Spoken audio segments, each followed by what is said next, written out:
It gets a yeah. Okay, good. I mean, I think it would have been a little sad if I didn't give it a yeah. it would be very sad. It's not my favorite book. It's not making my top three this year. I'm pretty certain of that. But it was decent. So this book is basically just a tale that this guy's hearing about. This is what happened down the lane. Here's the story from when all these people were kids, and now they're adults, and even some of the stuff after he's arrived. But So I had forgotten that. Yeah. I had forgotten about that main character, essentially. he is technically the main character. Yeah. He's pointless. Yeah. He's just like, right, I am here to get the plot started. Mrs. Dean, can you please tell me a story? Oh, Mrs. Dean, I'm sick. Can you continue the story? Oh, Mrs. Dean, I just got back from traveling. Can you finish the story? I'm just going to keep coming to your house, even though you don't want me. No. He is renting this house where she is the maid. That's right. And basically, at one point, she's no longer at the house at the very end. And so he goes to Wuthering Heights, which is the one place down the road where he hears the rest of the story of what happened. But no, the main story actually takes place at Thrushcross Grange, I think is the name of it. I know. Why not? Why not? This book was written, like the 1830s, something like that, 1840s? I forget when she was born. She was born in, like, 1823 or something like that. I'll look it up, but yeah, sounds about right. Yeah. But it all takes place... the current story that Mrs. Dean is telling our main character takes place in 1801 and 1802, but everything happens basically like 30 years before then, 30, 40 years before then. The book was 1847. 47, thank you. So yes, I don't even know where to begin because this book has so many characters. And all of these characters are related to each other, making it very confusing. But let's just look at our main family first. So we have the Earnshaw family, which lived at Wuthering Heights. And at one point, the father goes off on a business trip. He has a couple kids. One is Handley, weird name. And then the other is Catherine. He comes back, but he has a little gypsy boy with him. And he's like, great, he's going to be staying with us now. He was just starving and, like, in the street, so I'm going to try to take care of him. Like, all right, Good deed. good guy. Until, like, later on where he just starts abusing everybody until he dies. That's a thing. But also, Hendley is also very abusive. And this person is Heathcliff that they bring in. He only has one name, just Heathcliff. But it Because he was found on the heaths and the cliffs. he was in a town, I thought. But also, Heathcliff is the family name, so he doesn't have a first name. Oh, okay. There's no Christian name, but I He guess just that's is part of one it. name, yeah. Like, he wouldn't have a Christian name because he comes from a different background, and Yes. he is basically compared to the devil a lot throughout this book. But he gets along really well with Catherine. They're best friends, but at one point, Catherine was proposed to by some people down the lane at Thrushcross Grange. This would have been... I actually forget his name. Edgar. Yeah. Edgar Linton. And they love each other. They seem to really love each other. But she's like, I don't know if I really want to get married to him because I really love Heathcliff. And I think we get along better. But I don't know if that would be allowed because of him being like such like lower class in a way. Heathcliff hears this and runs away for like 10, 15 years. Okay. He would be hurt, but that's a long time to run away for. Basically. But yeah, at this house, Thrushcross Grange, you have Edgar, the sister Isabella, and then their parents. Parents are irrelevant. They die at some point, whatever. They usually do. Yes. Edgar and Catherine are married at that point, and then Isabella and Catherine hang out a lot. Heathcliff comes back, but Isabella's like, wow, I really like Heathcliff. He looks really cool. And then while Catherine and Heathcliff go out on walks, she's following after them and just says how much she loves him. And Okay. Heathcliff basically says that he has no interest and says terrible things about her to her face. Like, just, why? I don't love you at all. But But he eventually... did, no? No, definitely not. He only loved Catherine.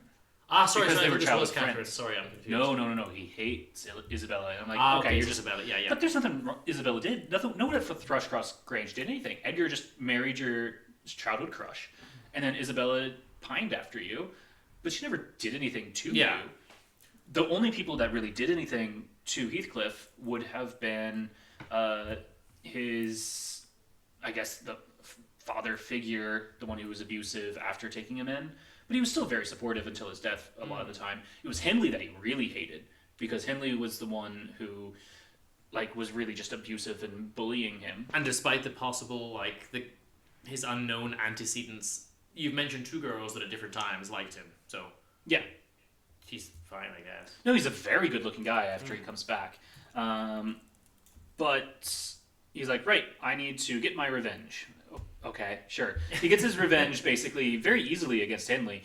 What he does is he goes gambling, and Henley loses all of his property, and basically has to live paying off his debt the rest of his life. Yeah, because Bronte books don't have... He's not going to kill him or something. There's not really, murders, I don't think, usually. He does have a gun and a knife at some point, but he fails to kill Heathcliff. But then even, he has a son at one point. The son is then basically brought under Heathcliff's care and basically taught, you are my slave. You look at this. I have your father's house. I have everything that should have been yours, but it's mine now, and now you're my slave.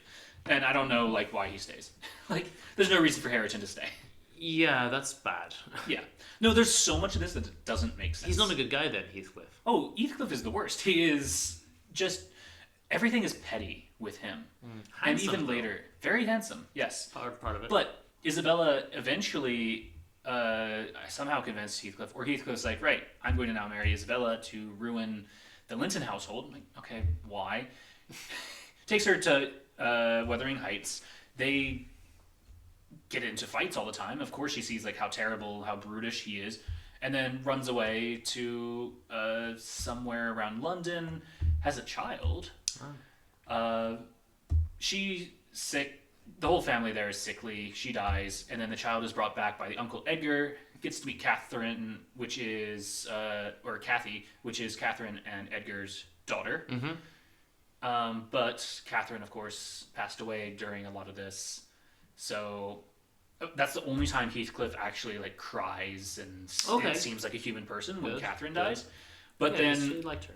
Linton, which is the son, which is Heathcliff's son, comes back. He's like, right, that's my son, that's my property, he's coming with me. And but Isabella specifically wanted Edgar to take care of this kid. It's like, why are you not fighting this?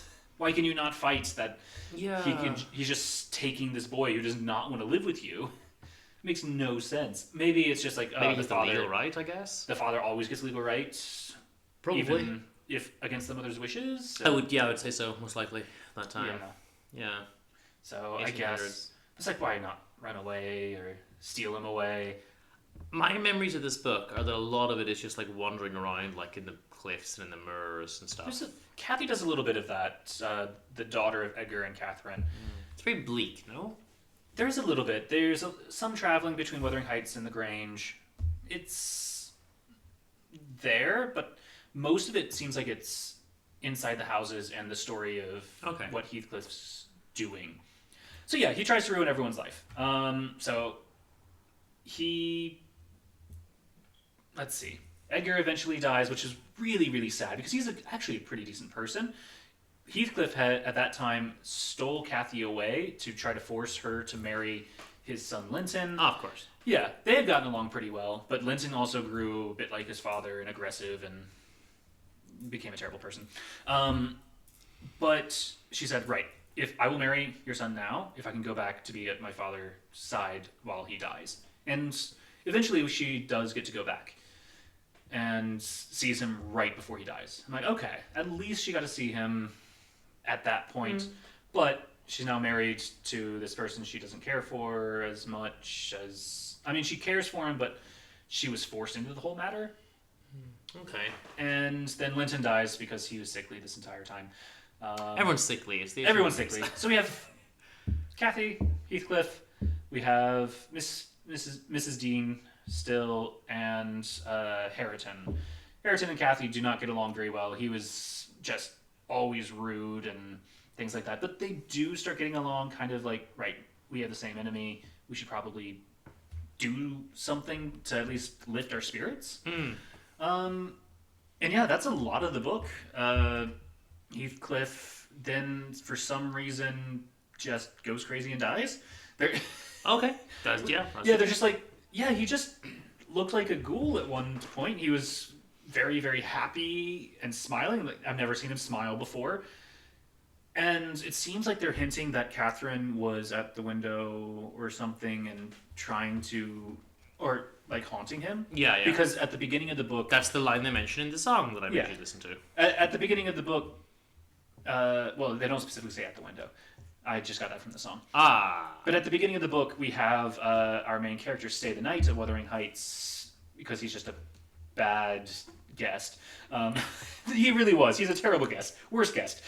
He's just like, right, I'm going to show up to your house just because I promised I'd show up to your house, even though you told me do not come to my house. And then there's a blizzard and he has to stay the night. But then he sees ghosts or something as he tries to sleep and sleeps in Catherine's old room. Okay. And If someone came to my house, uninvited, not just not invited, but specifically told not to come, then had to stay over because of the weather, then like wakes me up in the night moaning about like ghosts or something, that person's getting beaten up. he screams. He screams, and Heathcliff comes to the room. And he's like, "Right, you do not make that sound again. You do not get to stay any longer. You're staying up until it's 4 a.m., mate." Yeah, I mean, reasonable. Yeah, good guy Heathcliff. Honestly, I'm just like, I'm on Heathcliff's side until the rest of the story, because this guy, he shows up, and then Kathy, we don't know anything about her yet. She's like, "So, were you invited by Heathcliff getting out the tea?" He's like, No. I just told him I'd stop by." She puts the tea away. Like, all right, you don't get any tea. Good. That made me laugh quite a bit. So there are good points. I remember the story from the beginning to the end. I feel like it's very clear, a lot of it. A lot of the main points. But then there are some chapters I'm just like, right, this first paragraph, what in the world is happening here? I have no idea. Some of the dialogue's indecipherable. And that was it cleaned up. Apparently it was originally worse. Yeah, I haven't even mentioned Joseph, who's just like this super, what is it? Like, fire and brimstone preacher. Yeah. He doesn't like songs whatsoever. You can't understand a word he says. There's a couple other people in the book like that, but Hareton's almost there, but I still understood him. Joseph is like, In a way, worst. I'm that's... glad he had no important dialogue. Yeah, but in a way, doing that, although it's really annoying, it's kind of more believable. Like, you read a Dickens, and it's like, oh, these poor, like, pauper or orphan boys are speaking, like, perfect grammar and, like, very complicated sentences. Like, everything's very flowery, and it's like, well, that's actually not realistic. Yeah. I mean, at least that was realistic, but so much of it is like, just freaking leave Heathcliff. He's incredibly abusive. You hate him. Either kill him or get out of there. Be like Isabella and run away. Every single child who goes to this house just stays there and wallows in their grief until they die. Sad. I enjoyed the melodrama, I guess, you know, and it is a book for me, but does it make you want to read more Bronte, or are you kind of like, I don't know? I enjoyed it enough. Again, it's fine. I'd give maybe one of the other sisters a shot. Just see how they compare. This is maybe the like only Jane Eyre or this is the something? only book by Emily. Oh, Emily only did the one. Okay. Make sure I've got this right. Yeah, because Anne we have a couple, and Charlotte we have many. I'm pretty sure this is the only book by Emily. And all the I don't know if you realize, but obviously these are women in the 1800s. They all used fake names. So she was released under Ellis Bell or something like that. They all had males names. Interesting. Noms de plume. I was looking at like the family tree. I also saw that there's a Catherine Bronte. I'm like, oh, Catherine, that's a big point for this book. But I'm wondering, who in the world was that? Looks like another sister. I'm gonna Just didn't write cycle anything? back to I think like episode 2 or something when we were sponsored by Painting Yourself Out of Your Own Painting. There's a painting of their brother Patrick did, and he was never like famous like the others. He did a few poems here and there and a painting or two. And he paints the 3 sisters and himself, and then they all get very famous and successful. And he paints himself out, blacks himself out of the painting, and it's Oh, so no. sad. Like, oh That's no. so sad. But that's very ironic for the time, I suppose. Yeah, yeah. I mean, it's an For the interesting man to subversion not of be successful, but the 3 women to be successful. Yeah. But it seems like women at this time were at the forefront of like novels, writing novels. I mean, yeah, I guess a little bit before in the previous generation of authors, you have, of course, Jane Austen, Jane Austen. in the 1700s. Then if you go right? earlier than that, you've got someone like the Gothic novels and things. I mean, there were certainly a lot of guys. You still have, but who's the one who did Mollflander? Defoe was yeah, 1700s. of course, we're moving on from this time period with the Brontes. Of course, you've got some of the heavyweights coming into the Victorian period, like your Dickens and your George Eliot. Well, we'll say nothing about George Eliot. But in terms of the male writers, of course, you've got Dickens and Thackeray and Collins. You know, the ones that I love. And even same time, you'd have your Dumas. And yeah, of course, over in France, you've got a lot going on. Dumas, Balzac, Flaubert. Yeah. But What's you've his got name? yeah, the Brontes, George Eliot, of course, Jane Austen, lots of very important female authors. Yeah, what was what? Oh, I was going to say Hugo. Hugo was also that time. Yeah, I'd say Hugo was at the same time period as well. Yeah, I think so. I always kind of forget that, but yeah, he is. So we give it a yeah. We give it a yeah. And now you'll have to read Les Mis. I guess eventually. We don't know if you'll necessarily want to read more though. Do you think this is a good book or is it a classic? You know, like is it only good because it's a classic? Or Okay, so the way I described it to you earlier, I consider it a clunky version of Count of Monte Cristo.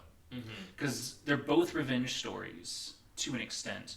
Count of Monte Cristo makes you want to follow along with the revenge throughout, and it's so well planned from beginning to end. This one, it feels like it doesn't know where it's going a lot of the time. Heathcliff's just like, I guess I'm just going to ruin this person's life now. I'm like, they didn't do anything to you, mate. yeah, he's just a bad guy. Just a terrible person. But I like, especially at the end with the kind of ghostly vibes and it's so weird. Like, it makes me just want to like tear my hair out and tear my shirt, beat my chest. It's very like has this kind of ghostly primal vibes are only there for the last 10 pages. Yeah. Or in like the first 20. In like chapter 2 or something. But the whole thing is melodramatic, and I don't know. It hit me like when I first read this. Like I remember it hitting me in a very emotional way. Like it filled me with melodrama. You know. Yeah, I was up and down with it. I don't know. There were like I read 150 pages yesterday, something like that, and like I can sit down and just read it. It's not like, oh my goodness, I have to put this down. This is just. No, I think it's 417 pages. Okay. So yeah, I'm able to get through it quick enough. I don't think that it's in any way bad by today's standards. I think it being a classic certainly helps it though. Yeah, fair enough. I think that's probably about right. Yeah, but those who are really like into novels and all that will look at it and think, you know, this should be a classic. Now, final question: do we know what wuthering means? Windy. Okay, it's a word that never gets used. Yes, literally never. And the Spanish translation, I think it's cumbres borrascosas, and I've asked Spanish people, and they're like, "I've never heard that word before." It's the same as English; like no one uses the word. Yeah. Wuthering. How often do you use bog? it in your day to day? Yeah, we just went down to the Wuthering Bog. Yeah. You know, Of course. Frequent. I mean, in Ireland, of course, there's lots of bogs. No. Only because I think I saw this on the dictionary, like on Google or something. So now we ask you: was this book better or worse than your other book? I would still go with Murakami. Okay, Murakami was better. Murakami was better than Wuthering Heights. Was it much better? Much better. This is better. Much better. You added that. I love it. No, I mean, both of these books, I feel like I'm glad I read them. Neither of them, I think, are going to stick with me as like amazing books. I'm just like, yeah, they're books I read. They were fun. When you talked about the Murakami, though, some stuff was coming back to me more so than with the Bronte, actually. Really? So that's interesting. Yeah.